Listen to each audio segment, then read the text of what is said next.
Olá, Papo com Guto na área e hoje recebendo uma convidada especialíssima para falar sobre um tema instigante. Vamos falar sobre filosofia na prática e para isso receberei minha amiga Dirce Alegretti. Ela que é filósofa, atua na área de educação, mentora, enfim, auxilia as pessoas a destravarem e a escreverem livros através da coautoria. Inclusive, o meu primeiro livro em coautoria foi publicado com a Dirce, que chega aqui agora, nos honra com a presença. Bem-vinda, Dirce, bem-vinda, Sara, Kátia, minha amiga, Jaiane, Anitta, Meire, sejam todos muito bem-vindos. Dirce, minha querida amiga, já vou, nesse momento, estabelecer conexão contigo, mas antes, quero solicitar você, Ju, querida, muito bem-vinda. Vamos enviar esse aviãozinho aí, encaminhar, chamar mais pessoas para participar dessa live que tem um tema de fato muito instigante, como eu disse, muito importante também.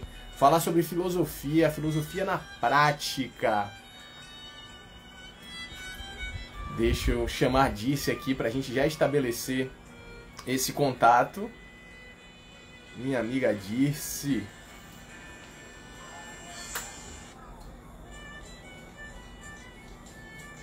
Vamos aqui, deixa eu me conectar aqui a Dirce. Vamos lá, estabelecer essa conexão. Olá! Olá, Dirce! Olá, tudo bem? Tudo bom, querida? Que alegria ter Tudo você aqui bem. no Papo com o Guto, nessa retomada desse projeto que eu tanto adoro e que me abriu as portas aqui no mundo digital. Inclusive, eu acredito a ele várias conexões Hum, estabelecidas, inclusive com você, né, através das várias mentorias aí que a gente participou juntos, até o momento em que nos verdade. conectamos mais profundamente quando nós podemos escrever o nosso livro em coautoria que você organiza Isso com mesmo. maestria, Que né? é Mas esse aqui, né? Que é esse aqui, esse né, aí, Guto? exatamente, ele mesmo, Um ele deles, mesmo. né? Um deles. Foi maravilhoso fazer esse livro e entrar em em conexão com vocês, né? Eu falo que cada mentoria, cada coautor que eu conheço, eu amplio a minha consciência, né? Porque vocês trazem aquilo de mais precioso que vocês têm e compartilham comigo. Olha que honra a minha, né? Então eu fico muito feliz com isso, né? Hoje eu digo que eu sou uma parteira de livros por isso, porque quando vocês me procuram, o livro já está lá dentro, né? Eu só trago para fora, vou organizando, né? Então, isso que é o mais gostoso, né? O conhecimento é uma coisa que ninguém nos tira. Então, quanto mais a gente tem essas conexões, mais a gente na interação vai conhecendo, né, Guto? Com certeza, disse. Maravilha, querida. Bem-vinda, tia Gil, minha amada tia, que eu sei que adora filosofia também. Ela trabalhou durante É. muitas décadas na área educacional, disse, assim como você também, uma excelente Nossa, que professora. legal, Nos que brinda e nos legal. honra com sua presença. Disse, minha querida amiga, antes de eu te apresentar, na verdade, você é quem vai se apresentar aqui, mas eu Hum, sempre recebo os meus convidados com uma pergunta que eu não poderia deixar de fazer para você. hum, Inclusive, na condição de filósofa, eu estou aguardando aí a sua resposta ansiosamente. Quem é Dirce é. Nunes Alegrete, sem dizer o que ela faz? Sem dizer o que eu faço, eu Exatamente. sou filha de, eu sou filha de Deus, em primeira instância, né? Honro meus pais, porque eles me deram a vida, porque se não fosse aquele instante eu não estaria aqui, não seria eu. E Deus me fez com uma centelha divina que hoje eu procuro colocar em prática. Então eu sou essa pessoa, assim como você e todo ser humano tem dentro de nós essa centelha divina só que o mais interessante é que essa centelha divina que está em mim, está no Guto, está em todos que estão assistindo aqui, né? Ela está de modo especial em cada um de nós. Entende? Então, quanto mais nós descobrimos como ela está em nós, mais descobrimos e vivemos o nosso propósito. Então, essa sou eu que procura viver esse propósito que Deus me deu a todo instante. E a cada instante eu vou provando esse propósito, daí a filosofia na prática, né? Você vai provando, provando, né? Porque não há conhecimento sem a prática. O conhecimento sem prática é como fé sem obras, né? Vai embora, né? Ele só realmente se estabelece na medida em que você entende aquilo na prática, na materialidade, porque nós somos seres dimensionais e o físico faz parte de nós. Nós temos que ter essa conexão, né? Então, essa sou eu. Que maravilha, que descrição inspirada, que maravilha, minha querida amiga. Portanto, falar de filosofia, você já começou aí, de uma certa forma, trazendo a filosofia dentro do campo da sua apresentação, né? Disse. Uhum. Antes de eu lhe perguntar o que é filosofia, eu acredito que essa é uma pergunta que muitas pessoas se façam, né? E muitas pessoas têm um certo distanciamento com a filosofia, que eu me pergunto, me questiono por quê. Né? É uma matéria que, por exemplo, na minha época de colégio, era uma matéria que não tinha assim tanta atenção, diferente de gerações anteriores, onde a filosofia tinha um espaço maior, né, com outras matérias propedêuticas. Agora, com alguns filósofos contemporâneos, alguns brasileiros aí de destaque, por exemplo, como Leandro Carnal, como o professor Mário Sérgio Cortella, Clóvis de Barros Filho, Pondé, a professora Lucielena Galvão, de quem eu sou fã do trabalho dela, né, que tem um trabalho maravilhoso frente à Nova Acrópole. Enfim, eu penso que, eu observo, na verdade, que esses filósofos contemporâneos, eles, de uma certa forma, aproximaram mais a filosofia de nós, aproximaram mais a filosofia do dia a Sim, com dia, certeza. né, das pessoas, com as suas obras, com as suas palestras. Eu queria que você falasse um Uhum. pouquinho da filosofia, dessas figuras notáveis e como a gente pode se aproximar mais dela disso. Então, o que que acontece? A filosofia ela foi retirada, né, do mundo, não do mundo acadêmico, mas foi retirada da educação básica. E quando isso aconteceu, as pessoas passaram a não entender o que era filosofia. E quando ela voltou como lei, né, em 2009, se eu não me engano, quando ela voltou como lei para fazer parte do ensino básico que eu digo, né, é desde o fundamental até o ensino médio, o terceiro ano do ensino médio, né? Quando ela voltou, as pessoas não sabiam mais o que era, né? Então passou a ser uma coisa muito estranha. Porque quando você vai dar aula, por exemplo, no ensino médio, poucos lugares têm ensino médio no Fundamental 2, do sexto ao nono ano, tá? Por exemplo, aqui em Mauá, eu sei que tem uma aulinha aí para ajudar, que é filosofia para criança, né, no Fundamental. Mas pensa, você vai dar aula no primeiro ano do ensino médio, aí você fala para o rapaz lá que ele tem que entender o abstrato. O abstrato, eles não entendem. Eles não entendem o pensamento como ele acontece na nossa mente. Então, por exemplo, como acontecem as ideias, né? Mas de onde vem isso? Ela está em nós, ela vem de fora, como isso acontece? E a filosofia estuda isso. Então, quando você pensa, o que é reflexão? Ah, é o pensamento girando em torno de si mesmo, né? Como assim? Então, fica uma coisa muito abstrata. Então, é difícil lidar com o abstrato. Então, esse é um problema que hoje esses filósofos contemporâneos estão resolvendo. Porque eles, através dos seus discursos, né, normalmente, eles são voltados para a questão da ética, né? Por que da ética? E quando eu digo ética, eu estou falando de valores, eu estou falando de princípios, eu não estou falando da moral, que a moral são as regras prontas, cada comunidade tem a sua, mas a ética, no sentido de valores, de questionamentos, de reflexões, né? E aí você pode entrar nisso de várias formas diferentes. Você pode analisar política, você pode analisar a educação, você pode analisar, porque a filosofia ela é um grande pote, né? Dizem, né? A filosofia é como a mãe de todos os saberes. Por quê? Porque Dê uma pausa aí, desculpe lhe interromper. De vez em quando eu vou fazer isso. Mas é porque eu quero, assim, esse tema, pessoal, é palpitante, é de extrema relevância. Então vamos fazer o seguinte, vamos clicar nesse aviãozinho aí, vamos encaminhar para mais pessoas, porque a gente precisa refletir mais sobre filosofia. Então vamos aproveitar que Dirce está ainda começando a falar a respeito e vamos chamar ainda aqui.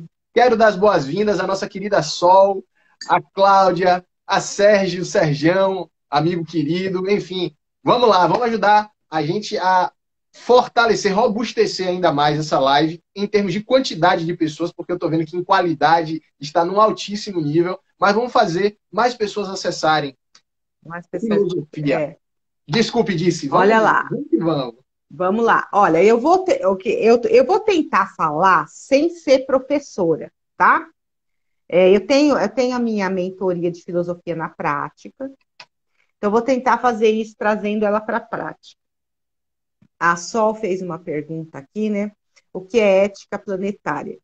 Nós temos duas visões de ética, tá, Sol? Uma, que é a ética do ser, o meu, do Guto, o seu, que é ligado aos meus valores. O que são os valores? Aquilo que eu valorizo, aquilo que é importante para mim, né?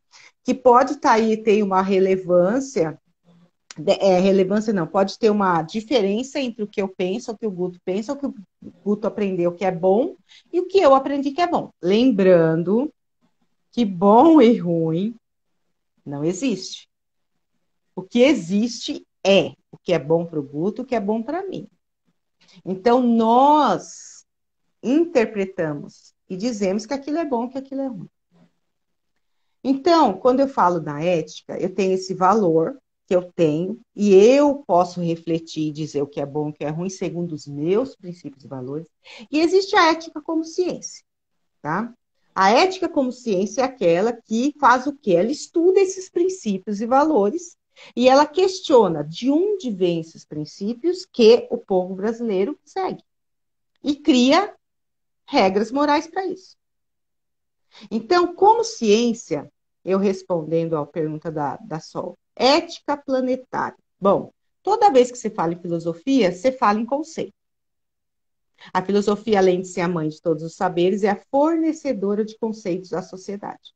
É ela que faz essa transformação de conceitos a partir do momento em que você faz a relação do conceito, que depois se torna a palavra, e do significado que tem para a comunidade que está sendo criado essa palavra, esse conceito, né? A utilidade disso, por exemplo, na comunicação.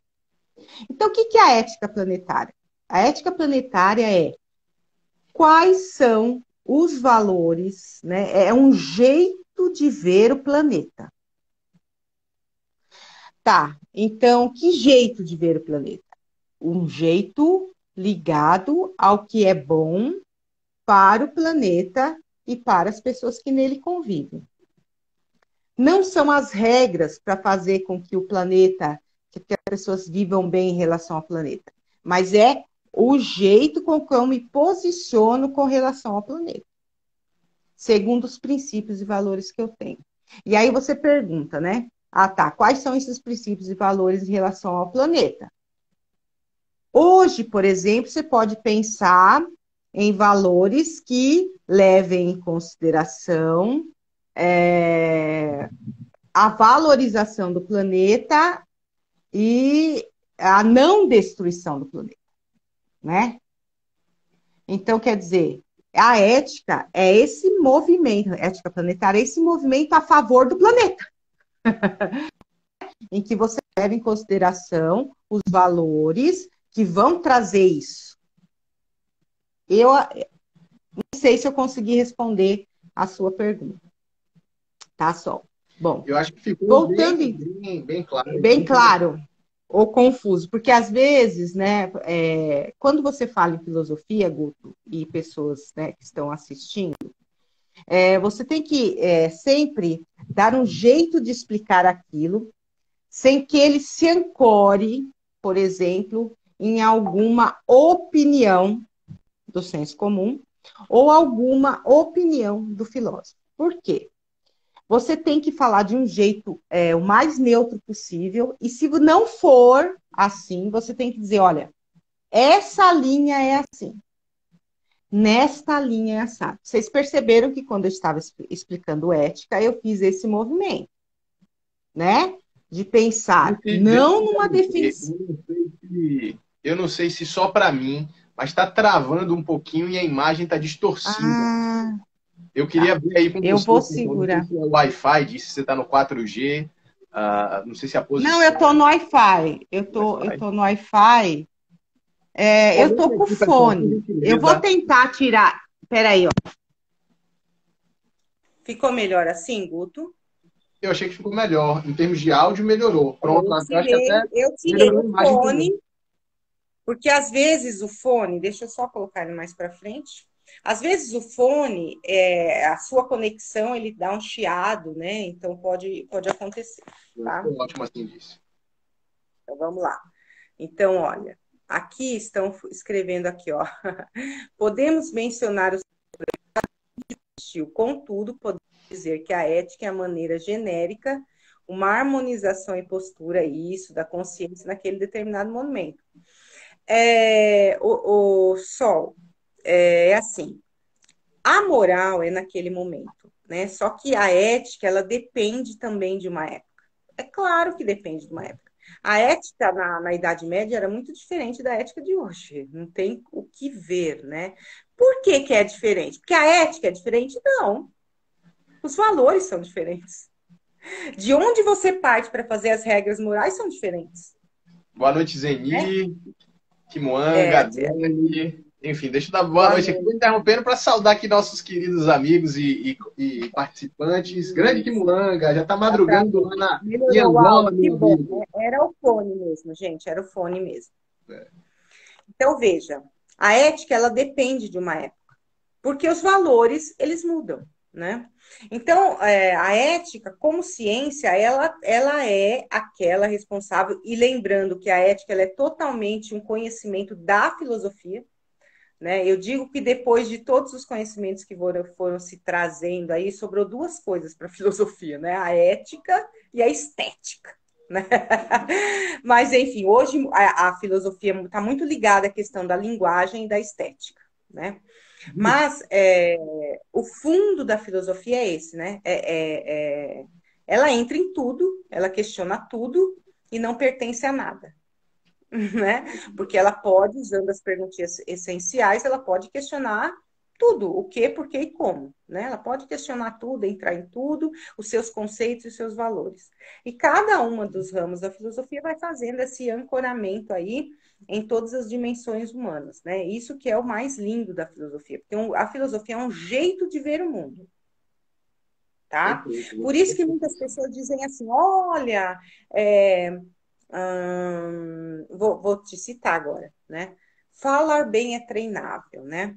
Aí o Guto pode dizer assim: a filosofia de vida daqueles que fizeram a minha mentoria é falar bem é treinável, né? Então, a filosofia de vida para os grandes oradores é você poder se Levar a sua comunicar melhor. mensagem para o mundo. Essa é a filosofia de vida dos.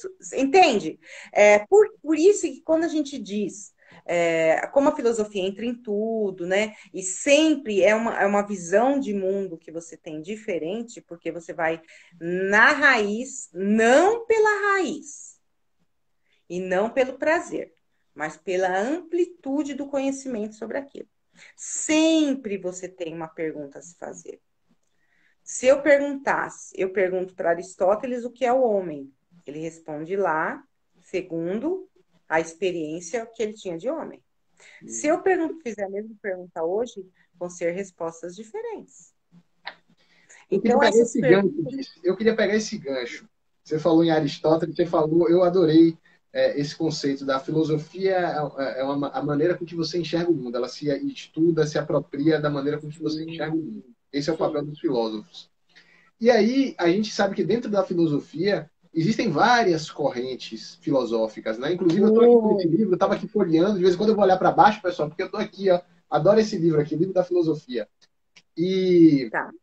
dentre as tantas correntes, por exemplo, hoje eu vejo, inclusive, muitas pessoas e muitos livros hoje sendo publicados e republicados falando dos estoicos, né? Que tem uma maneira Sim. própria de enxergar a vida. Então, eu queria que você trouxesse também algumas dessas correntes, quais são as principais correntes filosóficas, enfim, a gente sabe que algumas vêm lá do período socrático, né, aristotélico ali, depois tem o período medieval, enfim, até chegar ao período contemporâneo, onde a gente tem grandes filósofos, mas como é que foi se Gente, olha, eu estabelecendo? vou falar, não dá para mim falar de todas as correntes, são muitas correntes, e toda corrente, ela depende da teoria do filósofo, né? Normalmente ela é criada por um filósofo, essa corrente, por quê?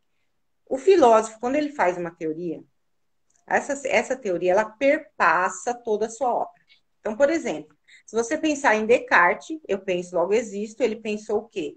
Na formulação de um jeito de pensar que levasse em conta a análise das teorias que eram feitas até o momento, porque ele queria que tivesse um conhecimento que fosse baseado na ciência e não no achismo, e não no sonho, e não na religião como era até então. Então ele cria a teoria dele. E essa teoria ela perpassa tudo. Então, se Descartes for falar de política, ele vai falar que na política você tem que ter um método de pensamento para que você possa fazer melhor com relação ao público, né? Ao agir o poder com relação ao público. Se ele for falar de ética, ele vai falar que uma ética pautada no penso logo existo é uma ética que vai ter sempre um modo de ver o mundo através de uma ética que pense a valorização do pensamento, né? Então, cada filósofo ele tem um modo de ver o mundo nesse sentido. Por isso que existem as correntes. Então, quando você, por exemplo, você tem lá o iluminismo. Aí você tem o pai do iluminismo. Quem é o pai do iluminismo? É o Kant. O Kant, ele conseguiu, entre o empirismo e o idealismo, ele criou, né, um jeito de pensar a realidade que juntou essas duas coisas, né?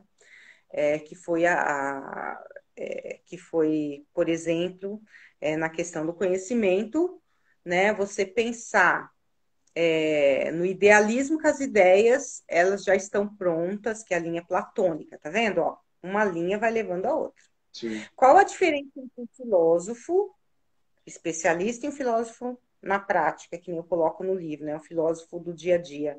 É que o filósofo especialista, ele conhece a história da filosofia. Então, quando ele faz uma teoria, ele não faz uma coisa que... É uma coisa inovadora, porque o filósofo, ele deixa como se fosse... Sabe o que acontece? É interessante, porque os filósofos, um analisa o outro.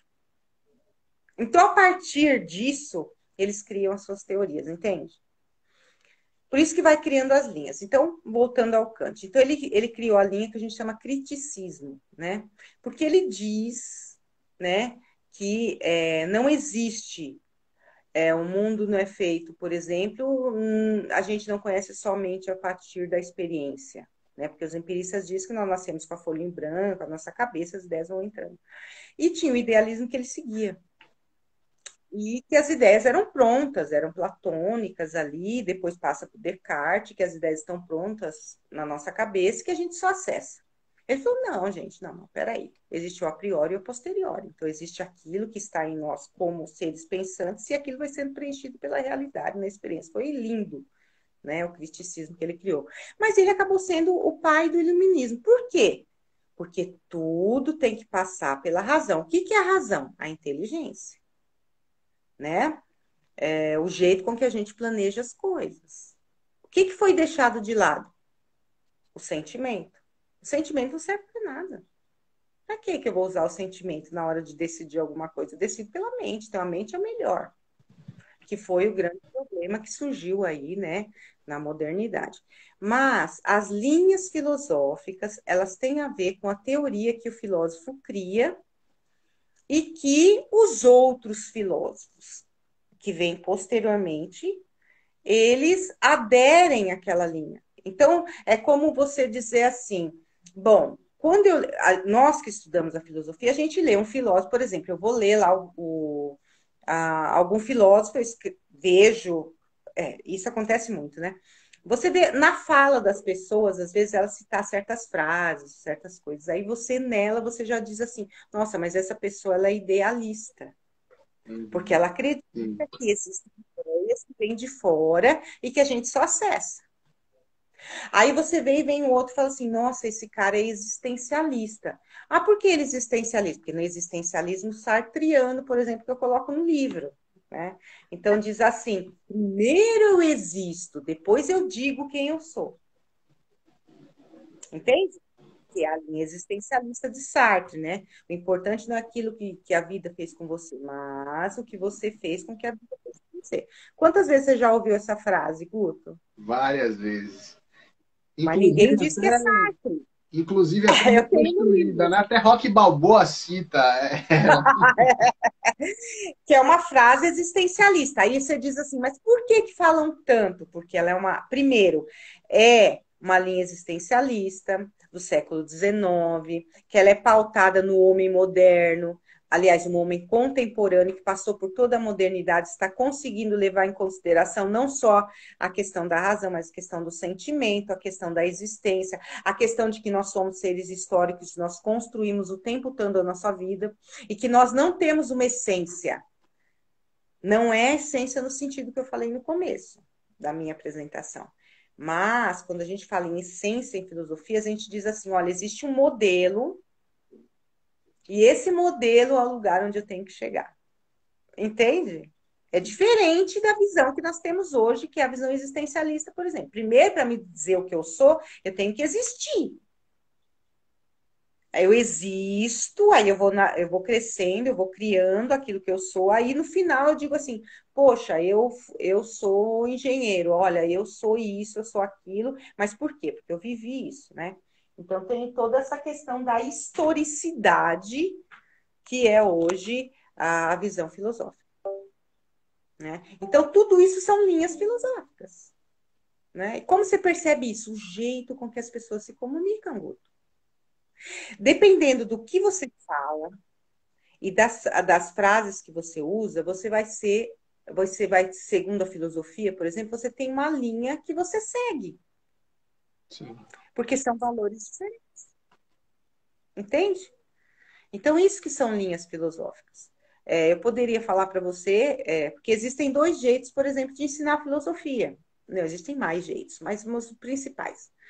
Pela história da filosofia, então eu começo numa linha linear que não existe, né, gente? Vocês sabem que hoje essa visão de história linear não existe, né, gente? Não existe, né? Mas cada dia está sendo provado que o mundo, que o tempo e o mundo e a história ela é cíclica. Ela volta, é que nem um funil, né? Ela vai voltando, tanto é que as coisas se repetem na nossa vida. Cada dia a gente tem mais isso. Isso é uma visão grega que nós estamos aceitando hoje, mas a gente sempre pensou que a história é linear, né? Começo, meio e fim, né? Aquela visão. Então, tem esse jeito de ensinar filosofia. Eu começo lá nos pré-socráticos, né? Aí venho vindo, que nem você falou, né? Eu venho vindo com todas essas linhas filosóficas e vou ensinando. E por problemas, né? Então, eu digo, vamos pensar o problema do homem. Aí eu digo, todos os filósofos falaram sobre o homem. E por aí afora, né? Então, uma linha filosófica, ela se pauta primeiro na teoria do filósofo, e aí, todos aqueles que depois vão aderindo a esse modo de pensar. Então, se eu falar assim, os empiristas têm uma característica dos empiristas. Qual é? Eles acreditam que nós nascemos com a mente em branco e nós aprendemos com a experiência. Então, quando eu nasci, não tem nada na minha cabeça. Vai sendo impresso através das ideias. Através do quê? Dos cinco sentidos.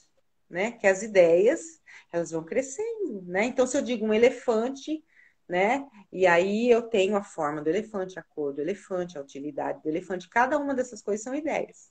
E aí, quando eu penso no elefante, tudo isso se junta e aparece um elefante, né? Como que eu aprendi isso? Eu tive a experiência do elefante. Eu vi um elefante. E através dos 5 sentidos, né? A forma do elefante veio pela visão, o cheiro do elefante veio pelo olfato, né? A textura do elefante veio pelo tato. E aí eu criei dentro de mim o quê? Então agora eu posso pensar o elefante do jeito que eu quiser, né? Porque já entrei e foi impresso. Mas até eu não ter essa experiência, estava vazio aquilo na minha cabeça. Esse é um turista. E a lista na mão dela, ele diz, olha, e parece uma coisa, oh, tem um mundo. Não, gente, é pensar o nosso pensamento. Da onde vem essas ideias que eu tenho? A ideia do livro que eu tive, a ideia do Guto, né? Da mentoria do Guto, veio da onde? É uma ideia? Ah, veio da onde? Veio de Deus? Ou veio do acordo entre as ideias que ele já tinha e do conhecimento que ele foi fazendo e foi criando? Entende? Então, do jeito com que eu vejo essa questão, é uma linha filosófica diferente. Perfeito. Entende? Não sei se eu posso responder a sua pergunta. Sim, sim. E assim, você agora, nesse comentário final, eu vou até aproveitar. Eu estou aqui com uma outra. Já estava com uma pergunta engatilhada. Inclusive, eu acho que Sol perguntou lá atrás. E agora você falou em Deus. E aí eu vou lhe fazer duas Eu sei que ela perguntas. perguntou. Primeiro, como é essa relação da filosofia com Como? Deus ou com a espiritualidade? Isso depende da corrente filosófica? Olha, Esse é um questionamento. E o outro, aí você já lembra depois no embalo, a gente, quando a gente normalmente começa a falar sobre filosofia, sobretudo aqui no Ocidente, a gente vai lá falar em Sócrates, né, o pai da filosofia, mas só ela falou, e a filosofia oriental? Né? Eu não sei como é que isso é tratado na academia, mas a gente, né, tem o mundo, ele é muito mais do que somente o Ocidente, né? Você tem a cultura oriental que é riquíssima, você vai, por exemplo, na Ásia, e você tem ali alguns filósofos da China, você tem Confúcio, né? Uma figura, você tem algumas outras vertentes também, que eu não sei se pode chamar de filosofia, mas que envereda também pelo campo da espiritualidade, o taoísmo, né? Lao Tse, enfim, também figuras aí que são grandes pensadores e que impactaram e influenciam não só o Oriente, mas hoje eu vejo que essas ideias também chegam com força aqui no Ocidente. Então eu queria entender um pouco mais disso, como é essa relação da filosofia. Deixa eu só ajeitar aqui mais. Assim. Pode. Primeiro, nós somos ocidentais, nós aprendemos filosofia ocidental. Sim. Ponto. Lugar de filosofia ocidental. Você não aprende filosofia na academia. E mais, na academia você aprende os grandes filósofos. Quando a gente ficava indignado dentro da academia de filosofia, porque eles diziam que não existe filosofia brasileira e que não existe filosofia americana.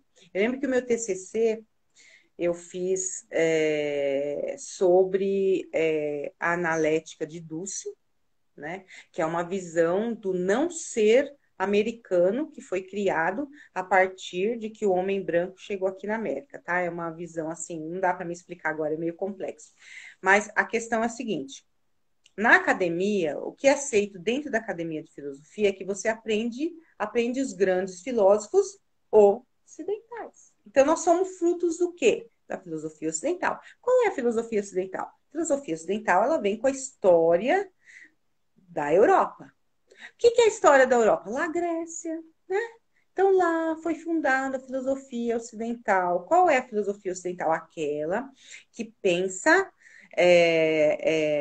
nas coisas a partir das coisas e de como nós percebemos as coisas através do nosso intelecto. Então, por exemplo, né, a visão